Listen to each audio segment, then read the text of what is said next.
शिवा शिव के विवाह कृत्य संपादन के अनंतर देवियों का शिव से मधुर वार्तालाप। ब्रह्मा जी बोले, हे नारद, तदनंतर मैंने शिव जी की आज्ञा से मुनियों के साथ परम प्रीति से शिवा शिव के विवाह के शेष कृत्यों का संपादन किया। उन दोनों के सिर पर आदर पूर्वक मांगलिक अभिषेक हुआ और ब्राह्मणों ने आदर के साथ उन्हें ध्रुव दर्शन कराया। हे विपेंद्र, उसके बाद हृदयालंबन का कर्म तथा बड़े महोत्सव के साथ स्वस्ति वाचन हुआ।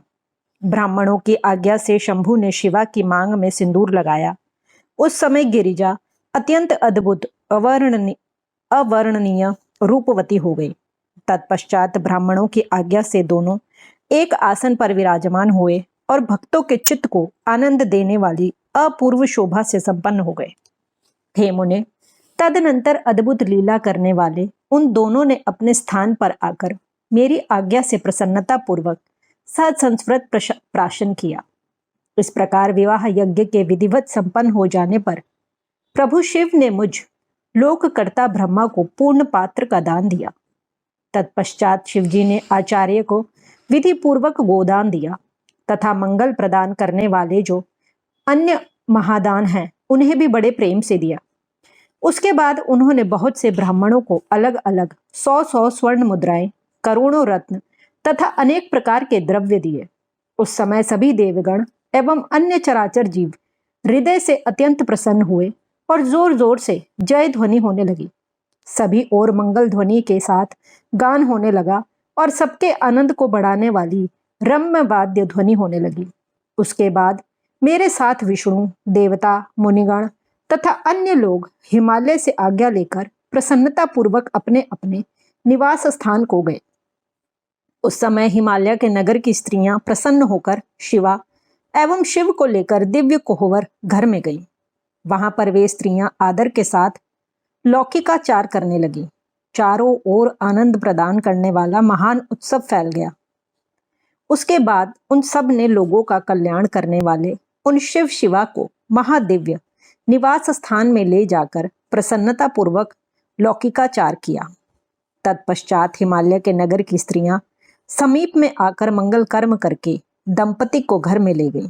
वे जय जयकार कर ग्रंथि बंधन खोलने लगी। उस समय वे कटाक्ष करती हुई मंद मंद हंस रही थी और उनका शरीर रोमांचित हो रहा था। वे श्रेष्ठ स्त्रियां वासगृह में प्रवेश करते ही मोहित हो गईं और सुंदर रूप तथा वेश वाले, संपूर्ण लावण्य से युक्त, नवीन यौवन से परिपूर्ण, कामिनियों के चित्त को मोहित करने वाले, मंद मंद मुस्कान युक्त, प्रसन्न मुखमंडल वाले, कटाक्ष युक्त, अत्यंत सुंदर, अत्यंत सूक्ष्म वस्त्र धारण किए हुए और अनेक रत्नों से विभूषित परमेश्वर को देखती हुई अपने अपने भाग्य की प्रशंसा करने लगी। उस समय 16 दिव्य नारियां बड़े आदर के साथ इन दंपति को देखने के लिए शीघ्र ही पहुंच गईं। सरस्वती, लक्ष्मी, सावित्री, जानवी, अदिति, शची, लोपामुद्रा, अरुंधति, अहल्या, तुलसी, स्वाहा, रोहिणी, वसुंधरा, शत्रुपा, संख्या और रति ये देव स्त्रियां हैं।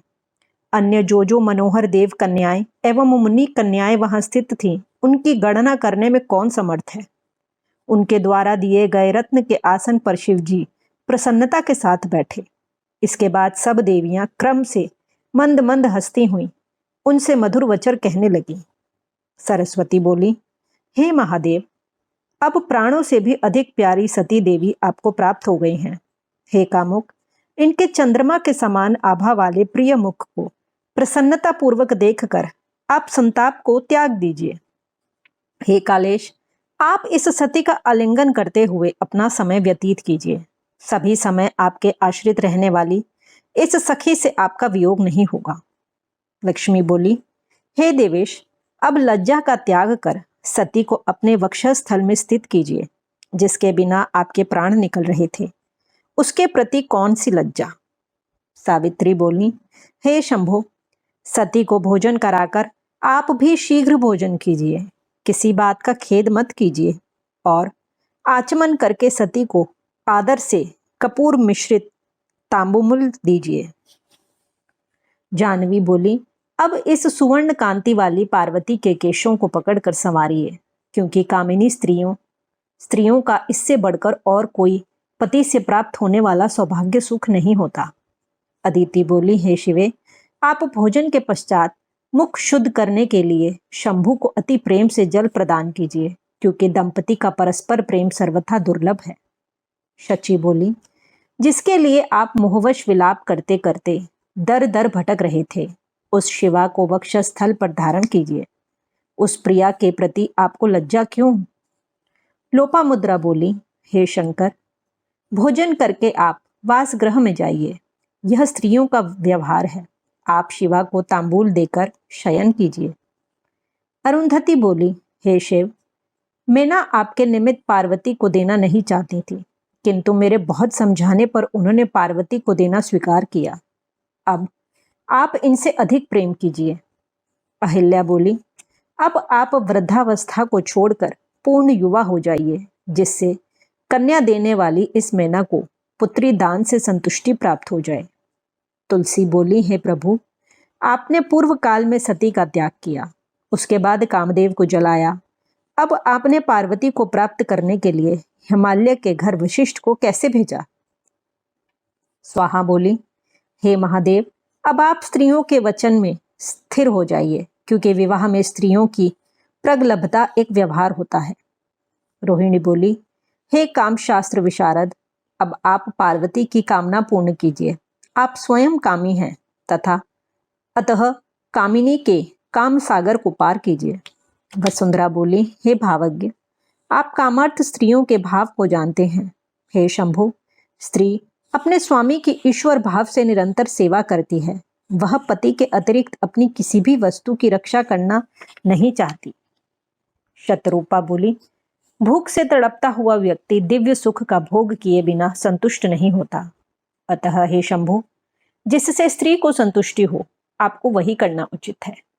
संज्ञा बोली, हे सखी, रत्न दीपक जलाकर, एकांत में पलंग बिछाकर और उस पर तांबूल रखकर परम प्रीति से शीघ्रता पूर्वक शिवा के साथ शिव को स्थापित करो। ब्रह्मा जी बोले, स्त्रियों के वे वचन सुनकर निर्विकार एवं महान योगियों के गुरु के भी गुरु भगवान शंकर जी उनसे स्वयं कहने लगे, हे देवियों, मेरे समीप इस प्रकार के वचन को आप लोग ने बोले। आप अब प्रतिव्रताएं एवं जगत की माताएं हैं, फिर पुत्र के विषय में इस प्रकार की चपलता क्यों? ब्रह्मा जी बोले, शंकर जी की यह बात सुनकर सभी देव स्त्रियां लज्जित हो गईं और संभ्रम के कारण चित्रलिखित पुतलियों की भांति चुप हो गईं। तदनंतर मिष्ठान ग्रहण कर आचमन कर प्रसन्न चित महेश ने पार्वती के साथ कर्पूर युक्त पान का सेवन किया। इस प्रकार श्री शिव महापुराण के अंतर्गत द्वितीय रुद्र संहिता के तृतीय पार्वती खंड में परिहास वर्णन नामक 50वां अध्याय पूर्ण हुआ।